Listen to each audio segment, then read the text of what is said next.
When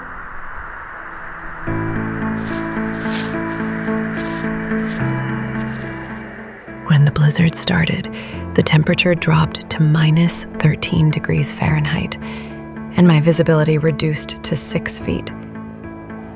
Around me was nothing but a white desert. At that moment, I realized if I couldn't find shelter, I would freeze to death.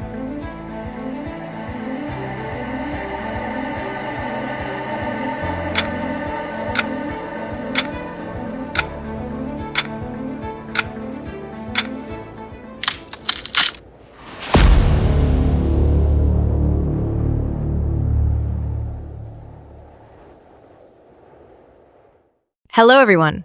Today I'm going to tell you a real survival story that happened to me. My name is Sarah Mitchell. I'm 29 years old, and I work as a mountain guide in Colorado. I have 8 years of experience in winter sports and mountaineering, but that day everything went wrong, and I almost froze to death. This story shows how deadly winter conditions can be and how to survive in a blizzard. Now I'm going to share those terrifying 14 hours with you in every detail, because this information might save your life one day. I was born and raised in Colorado. I live near Aspen and specialize in organizing winter sports tours. I show my clients the most beautiful skiing and snowboarding routes in the Rocky Mountains. I usually go out with groups, but sometimes I also do solo training trips to maintain my fitness and discover new routes. I've been doing this job for 8 years, and winter has always been the center of my life. Cold, snow, wind, I was used to all of it. But that day I learned that nature is never completely predictable. Everything started 2 days ago. On Thursday morning, I set out alone to test a new cross-country skiing route 9 miles north of Aspen. Weather forecasts showed light snowfall, ideal for normal winter activities. My goal was to take a 6-hour trip and determine new routes for my clients. I knew this area well, but constantly searching for new trails was part of my job. I left home at 7 a.m. The weather was cold but beautiful. 18 degrees Fahrenheit, light snowfall, no wind. February was normal conditions for Colorado. I had carefully prepared my equipment: thermal clothing, waterproof outer layer, snow goggles, gloves, hat, GPS device, emergency kit, thermos of hot tea, high-calorie snacks, first aid kit, and, of course, my cross-country skis. Let me give you the first important lesson here.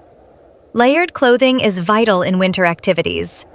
Wear at least 3 layers to protect your body heat: base layer, insulation layer, and shell layer. The first 3 hours went perfectly. Following my planned route, I passed through forested areas. The snow quality was excellent. The scenery was magnificent. I took photos and marked waypoints with GPS. Around 10:30 a.m., I received the first warning signal. The wind had picked up a bit, and the snowfall was starting to intensify. But there was nothing to worry about yet. Sudden weather changes were normal in Colorado. At 11 a.m., I had reached halfway through my planned route. Here, I took a break and drank hot tea. According to GPS, I was 5 miles away from my starting point. Under normal conditions, I could return in 2 to 3 hours. But the weather began to deteriorate rapidly. The wind intensified.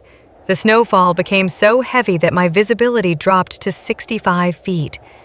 I started to worry for the first time. Let me give you the second important lesson here.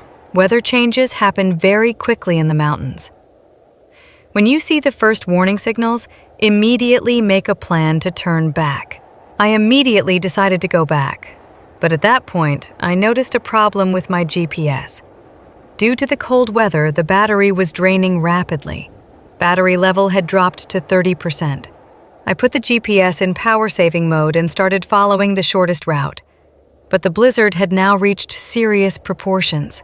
Wind speed had increased to 30 to 35 miles per hour. At 12:30 p.m., disaster began. The snow became so heavy that my visibility dropped to 16 feet. Moreover, the wind was so strong that I had difficulty standing. And at that moment I realized the snow had covered my ski tracks. I had lost my return route. I looked at my GPS, battery at 15%. I checked my position, but the satellite connection had weakened due to the blizzard. I knew my approximate coordinates, but the exact location was uncertain. At that moment, I experienced real fear for the first time. In the middle of a blizzard, minimum visibility, my GPS about to die, and the temperature dropping rapidly. Let me give you the third critical lesson here. Don't panic when you're lost. Stop, assess the situation, make a plan. Moving randomly makes the situation worse. First, I analyzed my current situation. Temperature was 5 degrees Fahrenheit and continuing to drop. Wind, 35 miles per hour. Very heavy snowfall. Visibility, 16 feet. GPS battery at critical level. Positive aspects. My health was good, my equipment was quality, I had food and hot drinks. Also, I generally knew this area. I made a plan. First, I would find shelter to protect from the wind. Then I would check the last reliable position on my GPS and determine direction with compass. I was looking for a wooded area around. I needed dense forest to protect from the wind. After searching for 10 minutes, I found a small grove formed by large pine trees. I took shelter among the trees. The wind effect was reduced by 70%. I drank hot tea from my thermos and ate an energy bar. I was constantly moving to maintain my body temperature. I looked at my GPS one last time. The battery had dropped to 8%, but I could see my last position. According to the compass, I needed to go southwest. But the blizzard was so severe that moving seemed very risky. At 2 p.m., I had to make a critical decision. Would I wait here for the storm to pass, or would I continue moving? Waiting seemed safer, but the cold was increasing. Moving would increase the risk of getting lost. Finally, I decided to move because even among the trees, my body temperature continued to drop. Let me give you the fourth vital lesson here. Moving in cold weather protects your body heat. But if you don't know your direction, make short distance movements. I started moving southwest following my compass. Every 10 minutes, I stopped to check direction. The snow was so heavy I couldn't see 6 feet ahead. After 30 minutes, I had a big problem. The snow under my foot collapsed and I sank, waist deep. This was probably a small creek and there was ice under the snow. While trying to get out, my skis got buried in the snow. After struggling for 15 minutes, I was able to get myself out, but during this time, I had spent a lot of energy and sweated. Sweat is the biggest enemy in cold weather. I immediately started putting on my dry clothes. Fortunately, I had brought spare thermal layers. Let me give you the fifth critical lesson here. Sweat is deadly in winter conditions. Sweaty clothes rapidly reduce your body temperature. Immediately put on dry clothes. At 3:30 p.m., the blizzard intensified even more. It was now at blizzard level.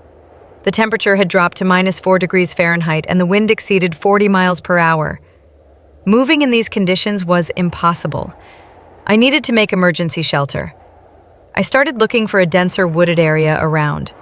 Luckily, I found a natural windbreak formed by a large rock block and pine trees. I could make emergency shelter here. Using my snowshoes, I dug a deep pit next to the rock. This would be my snow cave. I used my skis to close the top part. Working for 1 hour, I created a primitive but functional shelter. Inside was narrow, but I was completely protected from the wind.